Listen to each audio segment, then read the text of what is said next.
Olá pessoal, tudo bem? Começa agora mais um X da Questão ao vivo pela TV Câmara São José do Rio Preto. E você pode participar com a gente enviando a sua mensagem, a sua pergunta para o nosso WhatsApp, ó, o número está aí na tela, 991637905. E temos também o telefone aqui da redação da TV Câmara, 32147766, e o nosso e-mail que é o gama@riopreto.sp.leg.br. E estamos ao vivo também pelas nossas redes sociais, estamos lá no Facebook, Câmara Municipal de São José do Rio Preto, e também no YouTube, TV Câmara São José do Rio Preto, onde você também acompanha o nosso programa em tempo real. Aproveita, deixa o seu comentário lá, curta, compartilhe nossas páginas, que é muito importante para a gente. Bom, e olha só, no programa de hoje, gente, recebo o jornalista e escritor José Luiz Rey, o Reizinho, né?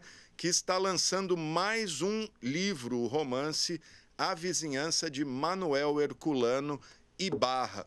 Uma obra de ficção que relata costumes e tipos humanos do interior, né? Em especial o cenário aí, a obra se passa em Rio Preto de antigamente. Rei, obrigado por estar aqui com a gente. Lembrando que o lançamento do livro será no próximo dia 5 de dezembro, todo mundo convidado, lá na Casa de Cultura de Norá do Vale. Bom, vamos lá, Rei, o que é esse livro?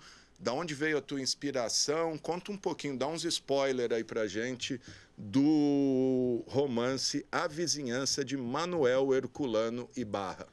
Ok, obrigado, Alexandre. Parabéns para a TV Câmara, mais uma vez, pela disposição de sempre se manter atuante no debate de questões que interessam a comunidade, que interessam a cidade de Rio Preto. Isso é muito legal. A Vizinhança de Manuel Herculano Ibarra é um trabalho de ficção cujo principal personagem é a cidade de São José do Rio Preto. Por acaso, a cidade de São José do Rio Preto, mas poderia ser outra cidade, qualquer uma outra cidade desse porte de Rio Preto, localizada no Brasil no começo e na primeira metade do século passado, do século XX. É uma obra, como eu disse, de ficção, calcado sobre um cenário real, né? Os costumes são todos muito comuns. As pessoas que lerem o livro, que já tiverem mais de 50 anos de idade, como eu tenho, por exemplo, já vão entender, já vão captar rapidamente quais são alguns desses costumes, etc. Isso é muito bacana. Na verdade, é a história de um imigrante espanhol que mudou-se para o Brasil no final do século anterior, ou no começo do século passado, fugindo da Guerra Civil Espanhola.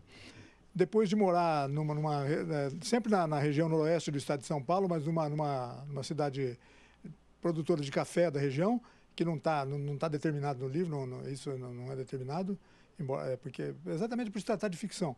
Mas que depois de um certo tempo, depois de alguns anos no Brasil, 15 ou 20 anos no Brasil, decide mudar-se para uma cidade maior, Rio Preto. E aí ele se ambienta muito bem aos costumes dessa cidade. Ele se entende muito bem com as pessoas dessa cidade, que a gente chama de a vizinhança dele.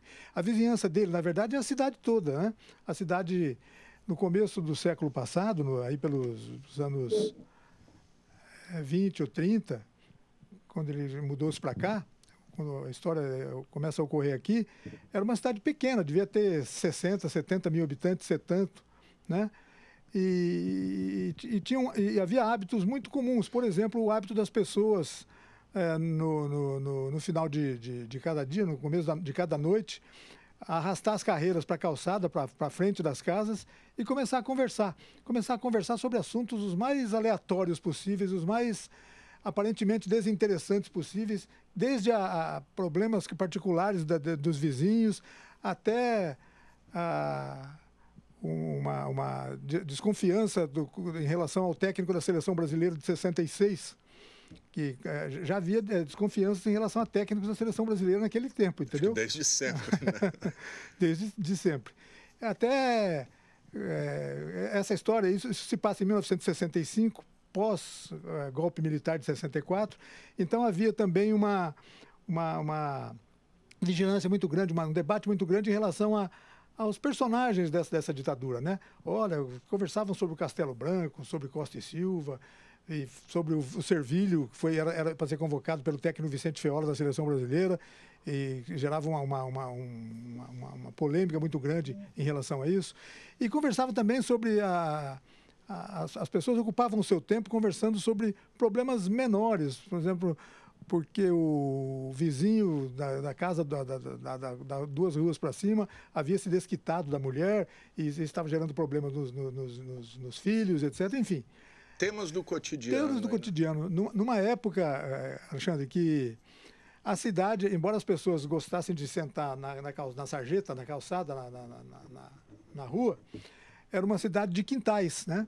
A cidade tinha muitos quintais, que hoje tem muito menos, mas tinha muitos quintais. Eu costumo dizer que tinha quintais, tinha árvores com caramboleiras e tinha árvores com caramboleiras, tinha árvores que gostavam de falar com os donos, conversavam com os donos e, enfim... Os famosos alpendres também, os alpendres, né? Alpendre é outra questão muito citada. O dono da casa, o Manuel Herculano Barra, passa muito tempo sentado no alpendre, repousando na cadeira de balanço da casa dele, cumprimentando as pessoas que passam pela rua, etc. Era uma cidade... Eu diria que era uma cidade interessante, apesar de ser uma cidade diminuta, né, nesse universo de interesses, etc. Era uma cidade que as pessoas...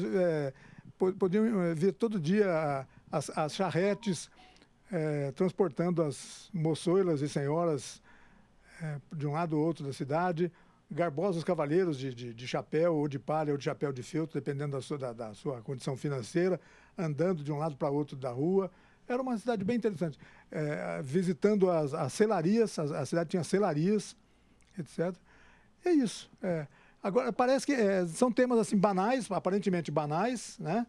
Mas há um pano de fundo nessa história toda, que aí eu não posso me aprofundar muito para realmente não contar, não estragar o prazer de quem me der o prazer dessa leitura, né?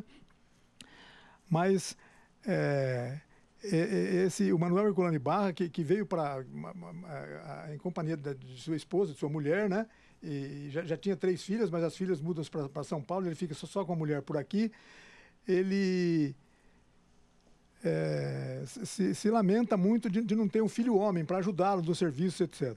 E acaba por vias indiretas, por vias tortas, por vias canhestras, adotando um filho. E depois de adotar esse filho, ele acaba se deparando, ele e a esposa, se deparando com um grande segredo que eles vão guardar com eles até o fim da trama, e isso vai certamente manter as pessoas com vivo interesse modestamente, em relação a essa leitura. Acho que é isso. E o tema também, ao mesmo tempo que a cidade era muito cortês, os cidadãos jogavam conversa fora, conversa fiada, né, na calçada, a cidade começava a ter problemas, né? A violência começava a aumentar, havia a prática da usura, muitas famílias tinham que de repente desaparecer da cidade. Era muito comum acontecer isso. As pessoas de uma noite para o dia entravam no carro e iam embora para escapar de dívidas ou outros problemas, etc. E é isso. Então, são pequenas questões que as pessoas todas vão ler e vão se lembrar de casos semelhantes que aconteceram por aqui, ou quem não mora por aqui, quem lê a nossa história e morar, por exemplo, em uma outra cidade, em Ribeirão Preto, em Bauru, certamente vai encontrar mais ou menos a mesma coisa também. Ô Rei, você falou da Rio Preto, que a obra é de ficção, mas cita muitas coisas que de fato são reais. Como que foi casar o real com a ficção? Ah, sim, essa é a pergunta de $1 milhão que a gente não consegue nunca responder, né? A gente nunca sabe dizer até onde termina a ficção e quando começa a realidade. Mas o pano de fundo, o cenário todo é real. É real. Né? Então, esse hábito das pessoas se reunirem nas calçadas, comprar beiju o vendedor que vendia com aquela matraca fazendo barulho. Esse tem até hoje na praia também, né? Tem na praia, mas aqui tá meio desaparecido, viu? Mas seria bacana. Mas tinha na cidade isso tinha também. Tinha muito. O amolador de faca com com aquele... Aquela roda, né? Aquela roda, sei lá. Tem um nome aqui lá, mas eu esqueci o nome agora. Então... o leite entregue deixado leite na entregue, porta, né? O tintureiro fazendo malabarismo em cima da bicicleta, com as duas mãos cheias de ternos, camisas, para entregar para os fregueses, etc. Era uma cidade cortês, que já começava a ter problemas, com a especulação imobiliária. Então, tudo isso vai afetando as pessoas. A violência urbana. Há casos de violência mencionados na história, que são, claro, ficcionais, mas que dão um tempero bacana. Então, eu convido a todos para lerem, para comparecerem ao lançamento do nosso livro, na terça-feira, dia 5 de dezembro, às 19 horas. Às 19 até às 21, não é isso? Mais ou menos isso, né? Na Casa de Cultura. Na Casa de Cultura de Leonardo do Vale, que fica ao lado do Teatro Municipal, na Praça Cacilda Becker. É um lugar todo mundo conhecido, tem facilidades para estacionamento de carro, etc. Convido a todos para estarem lá, participarem desse lançamento, dessa nossa aventura ficcional, diria assim. Por essa introdução que você fez de um cenário real, mas com uma história fictícia, dá para fazer uma analogia com o teatro, que a gente tem um cenário real ali, mas uma história fictícia acontecendo ou não? Acho que sim, né? Essa interpretação livre aí é bem bacana para falar sobre isso, né? Sim, com certeza sim, né? E aquela praça ali é coisa gozada, né? O Teatro Municipal, a Casa de Cultura, que durante muitos anos funcionou ali antes de existir o Teatro Municipal, só a Casa de Cultura. Depois a Dinorah, com a direção lá, dirigiu lá. Então sempre teve isso, sempre foi um local catalisador da produção artística de São José do Rio Preto e da nossa região. Claro, bacana essa ligação que você fez aí, bacana. Muito bom. Fala um pouquinho da inspiração para o nome do personagem do teu livro, Manuel Herculano Ibarra, da onde que veio esse nome? E eu até te perguntei, porque tem um bairro em Rio Preto onde eu moro, Jardim Herculano, até na hora que eu vi, falei, será que foi essa figura que deu o nome para o Herculano? Você já me falou que não. Da onde que veio essa... O nome, Alexandre, foi totalmente... Aleatório, ficcional mesmo. Né? Eu sabia, se tratava de um imigrante espanhol. Então, Manuel é muito comum... É um nome também muito comum na Espanha, né? Herculano não é tão comum na Espanha, mas existem também herculanos com H, né? Ao contrário dos herculanos italianos, é o Hercolano, né? Com Hercolano, E no começo, Herculano. E Barra também é um sobrenome muito comum na Espanha. Tem um azeite famosíssimo espanhol, então, Ibarra, né? Isso. A junção dessas coisas me permitiu fazer um nome assim que me pareceu sonoramente interessante e desperta uma curiosidade das pessoas. As pessoas dizem, mas por quê? Será que é isso? Será que é verdade? Será que... Há uma expectativa em relação a isso, mas não é. É ficcional, é puramente ficcional, e o objetivo é provocar algumas reflexões nas pessoas sobre os problemas que acabam se tornando muito comuns e useiros e vezeiros nas cidades à medida que elas crescem, né? A cidade, quando não cresce, tem poucos problemas. Aí, à medida que ela cresce, vai aumentando os problemas. Então, problema de violência, problema de especulação imobiliária, problema de... Vamos destrinchar aqui. Até quando eu li o release rapidamente, tanto que eu falei que achei que era um personagem real, eu achei que era um livro de história mesmo, contando uma história real. Por que um espanhol, sendo que Rio Preto não é das colônias espanholas mais tradicionais? A gente tem outras, como os libaneses, os sírios, os próprios italianos. Por que um espanhol? Mas os espanhóis também têm os seus representantes, por exemplo, entre eles eu, né? Que sou então tá explicado. 4 lados de espanhóis. Exatamente, acho que isso explica isso. Eu convivi muito com meus avós e bisavós na infância, e certamente um pouquinho dessas coisas todas, os hábitos que eles tinham de fazer as coisas, por exemplo, se dedicarem à produção de jamón, né? Os jamones de pernil, é um embutido de suíno, que é muito apreciado, etc. E eles produziam, minha família produzia isso e vendia, e fazia grande sucesso com isso, e viveu em função disso, depois com máquina de beneficiamento de arroz, etc. Na verdade, a cidade, como a região toda era agroindustrial, né, agrária, na verdade, né, a cidade começou a ter um quê agroindustrial, né? A indústria eram as máquinas de beneficiamento de arroz, a agroindústria pequena, né? E isso está, de certa forma, registrado em algumas das passagens dessa nossa história. Muito bom. Estamos falando com o José Luiz Reis, gente, jornalista, que está lançando o romance A Vizinhança de Manuel Herculano Ibarra, que narra aí uma Rio Preto real do início do século XX, meados ali do século XX. Isso, acho que é importante a gente tentar precisar a data, né? Como ele chegou ao Brasil fugindo da Revolução Espanhola, que terminou por volta de 1936, mas viveu alguns anos numa cidade da região, produtora de café, e voltou para Rio Preto 15 ou 20 anos depois, essa história aqui começou em 1965, que era em plena efervescência do golpe militar. Golpe militar de né? 64. E o crescimento dessas questões muito graves para a cidade, né? A questão da especulação imobiliária, a cidade já começava a ter um desprezo olímpico pela sua memória, né? Pela preservação de sua memória, né? Tem uma passagem no livro também que conta uma história dessa também, totalmente ficcional sobre isso, mas que hoje a gente vê dezenas de exemplos disso, né? Em Rio Preto, né? A cidade teve um desrespeito meio muito grande com relação à preservação de sua memória. Né? É uma pena, né? Talvez desde Catedral, Estádio do América. Gente, se a gente começar a lembrar, a gente vai ficar triste com isso, viu, Alexandre? Um apreço por estacionamentos, né? Demolir casarões para fazer estacionamento.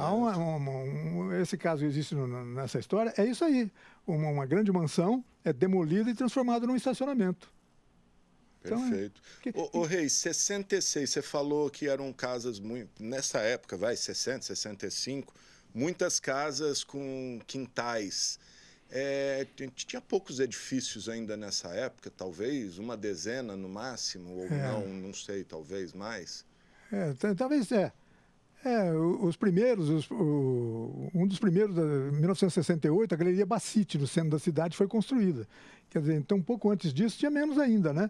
Tinha aquele edifício Caramuru, lá no centro da cidade, em frente à praça, a Rui Barbosa, né? A Rui Barbosa, a Rui Barbosa, exato. Tinha realmente poucos, mas os quintais eram grandes, né? Os loteamentos privilegiavam grandes quintais. Era normal a pessoa ter um pequeno pomar no fundo de casa, né? Com jabuticabeira, goiabeira, figueira. Um outro personagem, entre aspas, do livro é a caramboleira, que também conta da história. Então ela está lá também e as pessoas vão se lembrar muito disso. Era uma árvore frondosa, muito grande, né? E as pessoas tinham muito disso.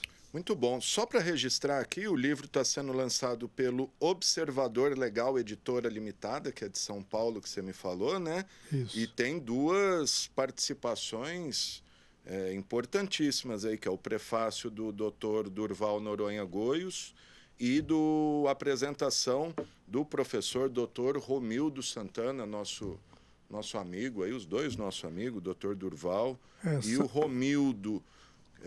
Uma honra ter esses dois apresentando o teu livro, né? Sem dúvida. São dois queridos amigos, pessoas que me incentivaram muito na formatação dessa história, né? O Dr. Durval Noronha Goios é o editor do livro, além de ser o prefaciador, é o editor do livro. E foi de grande... me deu um grande estímulo para isso. Né? Porque eu não sei se acontece com você, mas acho que acontece com todo mundo, nós, os escritores sazonais ou de vez em quando, a gente teme muito autocrítica, né? A gente começa assim, será que vale a pena investir? Aí eu contei com a complacência do Dr. Durval Goios, que leu os originais e falou, tá bom, cara, vamos apostar nisso, vamos. E o Romildo é um querido amigo, tá sempre... Craque, né? É uma das reservas intelectuais importantes dessa cidade também, né? Sem dúvida. Daqui a pouquinho a gente fala mais um pouco disso. Você falou da calçada, o meio ali das conversas, tal. Como as pessoas se informavam nessa época, Rei? Olha, eu acho que a grande fonte de informação era essas confrarias, essas pequenas confrarias nas calçadas. Era normal você estar num quarteirão, tem um grupo ali. ao lado de uma das casas, na frente de uma das casas. E olhar em outro quarteirão mais adiante, você vê outro grupo também sentado. Isso devia acontecer na cidade toda, né? Então, eu acho que era um meio como as pessoas conversavam e se inteiravam das coisas. Fulano de tal, tem o bar ali na esquina, ele vai passar a vender sorvete daqui, bom, já chegou ali a geladeira e tal.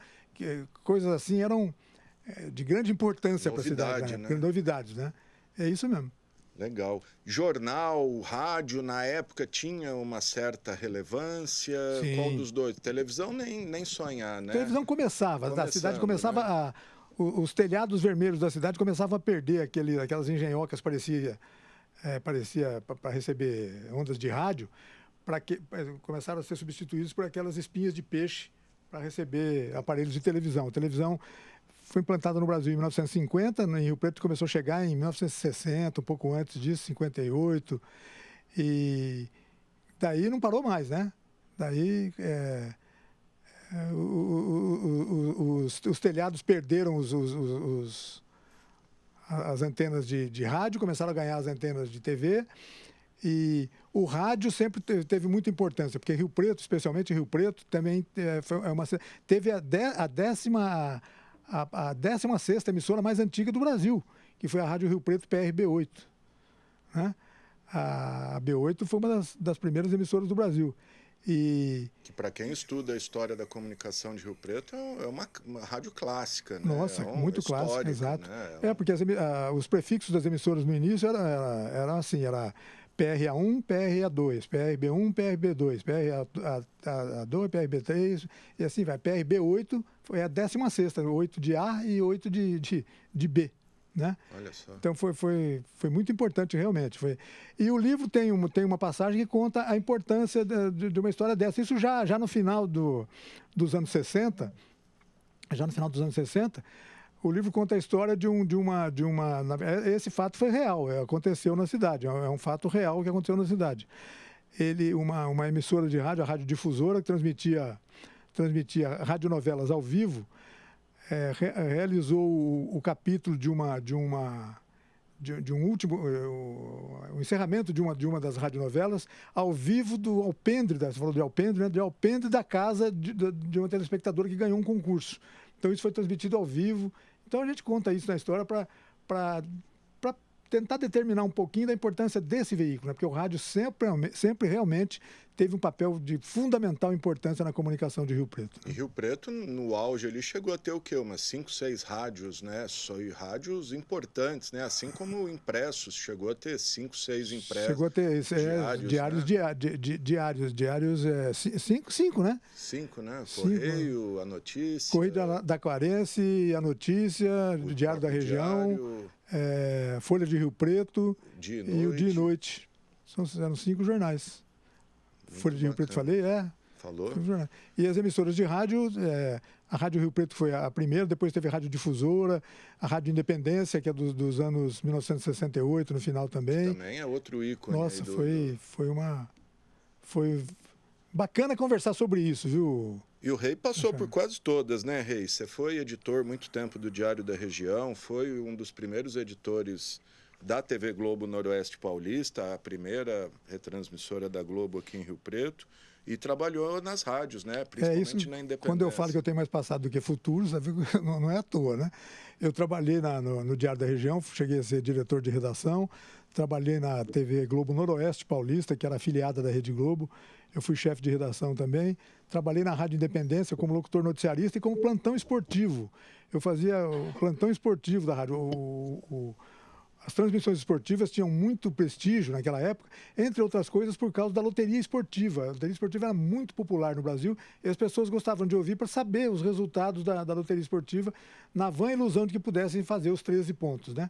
Então a gente acompanhava tudo isso, isso dava uma grande audiência, era muito legal. E na tua passagem pelo Diário, você falou que foi diretor de redação, mas escrevia artigos e colunas, né, de política. Fiz, é isso. Eu fui primeiro inicialmente repórter, depois comecei a fazer a cobertura política, cobri a Câmara Municipal e a Prefeitura Municipal, desde o governo do prefeito Adail Vettorazzo, e isso nos anos 70. E quem tiver interesse de repente, dar uma lida, acompanhar aí o que o Rei escrevia, os jornais estão disponíveis no site do Arquivo Público Municipal, dentro do site da Prefeitura. Bacana isso, hein, cara? Muito bacana ler ali. Às vezes eu tá meio ali sem fazer nada, eu fico dando uma olhada para ver o que acontecia na época. É muito legal. É uma fonte de informação tão valiosa para a gente. Até você quer escrever alguma coisa que não tem nem vinculação direta com a realidade, etc. Mas você quer saber como é que era... O filme que estava passando naquele ano, Nossa, o jogo que estava tendo. Isso é muito comum, né? Muito bem bacana. Ô Reis, eu falei, acho que eu até falei errado que dos espanhóis, né, que não é a maior colônia, mas a gente tem realmente o movimento aí, eu me lembrei, temos a Casa de Espanha, presidida pelo Nelson Lois, inclusive vamos ter um monumento grandioso ali na avenida. Na avenida, ali em frente ao Plaza, José Munir, né? Praça de Espanha, né? Praça de Espanha. É uma contribuição para a comunidade rio-pretense da família Cabreira, né? Sim, que também tem ligações históricas com essa vertente da imigração em nossa região. Espanhola, né? Ô Rei, outra coisa que eu queria ver com você, o lançamento, qual a tiragem desse livro? Tem uma ideia já? Uma tiragem pequena inicial? Como que tá? Como toda tiragem inicial, é uma tiragem pequena, né? Eu não consigo te precisar exatamente a quantidade, mas a editora, o Observador Legal, já nos sinalizou que, havendo interesse, né, no segundo momento, haverá outras edições, etc. Porque, inicialmente, quando a gente começar a oferecer a oportunidade de comprar o livro para outras regiões, não apenas Rio Preto, né? Rio Preto, de certa forma, vai estar bem abastecido agora no lançamento, né? Mas depois, para você tentar ampliar isso para outros mercados, etc., para outras regiões do Brasil, sei lá, do estado de São Paulo, vai ser bacana a gente poder contar com outras opções e a gente está tendo muito apoio da editora Observador Legal. Muito bom. Voltar a falar um pouquinho do Dr. Durval de Noronha Goios. Ele também acabou de lançar, há uns meses atrás aí, lançou a autobiografia dele, também contando a Rio Preto da época que ele nasceu. Isso, O Mundo Segundo Noronha, né? O Mundo Segundo Noronha. Fantástico. Eu tive a oportunidade de ler, graças a uma gentileza dele. Eu li até antes do lançamento para poder fazer uma pequena resenhazinha para promover o livro dele, que é uma coisa linda. Era muito importante que as pessoas lessem, não apenas para as pessoas que quisessem conhecer sobre Rio Preto, porque ele fala muito. Sim, fala muito de Rio Preto, mas fala do mundo, da política nacional, internacional. Dá para entender o mundo a partir dessa visão privilegiada do Goios. Legal, gente. Tá aí o José Luiz Rei, jornalista e escritor. O Rei que tem 67 anos e é o 7º livro dele. Fala um pouquinho se você lembrar dos teus outros livros, vou citar acho que o mais conhecido e que foi premiado com o Nelson Seixas, que é o Páginas Ímpares. Isso, é um conjunto de crônicas, né? Crônicas originalmente publicadas no Diário da Região e no jornal Bom Dia, né? Bom Dia. Bom Dia, isso. No Bom Dia. Eu fiz um apanhado, inscrevi no Prêmio Nelson Seixas, tive a honra de ter sido premiado com a edição do Páginas Ímpares. Escrevi também, em matéria de ficção também, outros 2 livros, além desse A Vizinhança de Herculano e Barra. Eu escrevi A Seiva da Mandrágora e Samambaias de Plástico. São ficcionais também, bem interessantes. Esses foram lançados pela editora Kindle da Amazon. Estão à disposição na Amazon, subiada a aba Kindle lá. E tem também algumas biografias escritas. Eu escrevi a biografia Meu Prezado, que conta a história e o trabalho empresarial do empresário Valdemar de Oliveira Verde. E escrevi Um Cidadão, conta a história do sindicalista Ládio Arroio Martins. E o Lugar da Pedra Branca, que é a biografia do José Auger, um dos fundadores do Expresso Itamaraty, que é uma das empresas de transporte coletivo mais importantes ainda hoje, né, da nossa cidade. Do Estado também, né? Do Estado, sem dúvida. Da nossa cidade atuando Onde você vê um ônibus do Expresso Itamaraty. No transporte urbano, atua muito fortemente aqui em Rio Preto, né? e estão aumentando, crescendo muito, muito bacana. Foi uma honra trabalhar com eles também, ter tido a oportunidade de escrever sobre essas pessoas de quem a gente ouve falar muito, as pessoas conhecem, todas as pessoas a gente conhece, Valdemar Verde todo mundo conhece, o Rogério todo mundo conhece, o Eladio Arroio todo mundo conhecia, né, todos eles, mas nem sempre as pessoas têm a percepção exata da importância que eles tiveram numa época muito difícil, né, numa época que não era tão simples assim, você tem uma empresa de ônibus, né, por exemplo, né, uma empresa onde com uma chuva você não sabia se as pontes iam estar lá no mesmo lugar onde elas estavam ontem, né? Então você imagina como é que foi. E o verde também teve uma importância fundamental para o desenvolvimento de Rio Preto, né? Sim. Com empresas, ainda hoje a empresa dele é uma das grandes empresas de Rio Preto, né? Pioneiro no desenvolvimento de fórmulas como a do consórcio, dos consórcios, né? Hoje é nacional, né? Hoje é nacional, sem dúvida. Nacional, né? Sem dúvida. Ô, Rei, bom, acho que é isso. Eu quero só que... você falou do Kindle. O que você acha? As pessoas estão lendo mais hoje, estão lendo menos. E o que você acha desses, eu não sei como dizer, esses aparelhos de leitura? Uma plataforma uma plataforma digital. Como se fosse sei lá, um tablet, né? Claro que a gente tem que saudar isso como uma coisa importante para conquistar novos comunidade, para conquistar novos leitores, formar novos leitores, etc. Acho que no caso dos leitores velhinhos como eu, já não consegue cativar tanto assim. Mas eu acho muito importante. Agora o livro, como dizia o Caetano Veloso na canção Livros, né? É aquela coisa que você se encanta com o cheiro do livro e se encanta pela dedução que você devota aos maços de cigarro também, né? Sim. Então, não tem jeito. O próprio tato ali, né? De estar segurando, né? Exatamente. Quero só ler aqui um trechinho da apresentação do professor Romildo Santana do livro. Abre aspas, o leitor irá constatar e deliciar-se da enorme capacidade de comunicar o passado com sensibilidade e beleza num ambiente do interior paulista. A enorme capacidade de reviver costumes e tipos humanos pretéritos no presente. A enorme capacidade de dizer literário embasado na experiência fruída, literalmente pelo escritor. Está aí as palavras do Romildo que é citado, inclusive, no dicionário Aurélio como um dos maiores especialistas e escritores sobre a arte naif primitivista no Brasil. Pois é, acho que talvez seja o único rio-pretense mencionado no Aurélio, né? Sem dúvida. Não conheço outro, né? Eu acho que é o Romildo. E é um cara fantástico, né? Bem bacana, né? Um cara disponível para tudo, né? Sem dúvida. Para apoiar as pessoas, inclusive, isso é muito legal. Figura sensacional que hoje vive entre Rio Preto e São Sebastião, onde ele virou caiçara, pelo jeito. Virou caiçara. Legal, Rei, quero te agradecer e se você quiser falar mais alguma coisa aí que talvez a gente não tenha abordado, eu não tenha te perguntado. Não, tá ótimo, Alexandre. Eu que queria agradecer muito a você, a TV Câmara e mais uma vez parabenizar a TV Câmara exatamente por isso, pela disponibilidade de se colocar ao lado da comunidade rio-pretense para o debate de temas tão caros e que nem sempre você conseguiria nos veículos comerciais o tempo todo estar conversando sobre isso. E isso é muito bacana, isso é muito legal. Acho que a gente fica devendo mais essa para a Câmara Municipal de São José do Rio Preto através da TV Câmara. Maravilha, obrigado, mas estamos só cumprindo nossa função aqui. Obrigado, Rei. É isso aí, gente. Bom, e quero deixar aqui também o espaço aberto a você que está lançando um livro, qualquer coisa aí. Tá? Na semana que vem a gente vai receber o pessoal do Carnaval aqui, que já vai ter um primeiro ato de Carnaval. Se eu não me engano, até me mandaram aqui enquanto a gente estava no ar, lá no Canecão. Como não vai ter escola de samba esse ano, reuniu todas as escolas de samba, todos os blocos. Vai ter um pontapé inicial no próximo dia 4, no próximo dia 2. Deixa eu até ver aqui para dar a informação. É uma boa iniciativa, né?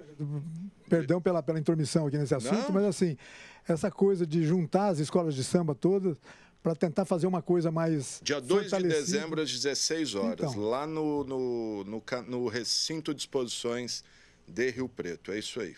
Que bacana. Essa é uma iniciativa legal, né? O Carnaval de Rio Preto, que já foi tão forte em algumas épocas do passado, depois enfraqueceu muito, mas juntando-se essas forças, essas vitalidades, a gente pode, sem dúvida, atingir um patamar de Aliás, no evolução livro muito você grande. fala de carnaval ou não? Não me lembro. Porque o não, acho que carnaval não. de Rio Preto foi um negócio já, quando ali Já na foi importante, Bernardino, já foi né? importante. Já foi importante, sem dúvida. Legal, mas a gente volta a falar de carnaval nos próximos programas aí. Rei, obrigado, boa sorte no lançamento. Só reafirmando, dia 5 de dezembro, uma terça-feira, 7 horas da noite, na Casa de Cultura de Norá do Vale, toda Rio Preto. Convidado aí, vamos ajudar a esgotar os livros do Rei. Valeu, Rei. Obrigado, Alexandre. Muito obrigado. Grande Legal, abraço. gente. Então, essa edição do X da Questão fica por aqui. Se você quiser rever esse programa, ele será reprisado logo mais às 8 horas da noite, amanhã cedinho às 7 horas da manhã e depois ao longo da nossa programação. Mas desde já ele está disponível nas nossas redes sociais, tanto no YouTube quanto no Facebook. E lembrando sempre que você pode enviar mensagens para a gente com sugestões de pauta, de entrevista, de reportagem, o que você quiser para o nosso WhatsApp, que está aí na tela, e as informações aqui da Câmara você encontra no nosso site, que é o riopreto.sp.leg.br. É isso aí, e o programa de hoje teve os trabalhos técnicos do cinegrafista Gilmar Esquive, a produção ajudante, o Guilherme Paixão, o GC do Thiago Zatti e da Renata Arantes, o controle mestre do Fernando César e o áudio do Flávio Furlaneto. Valeu, gente!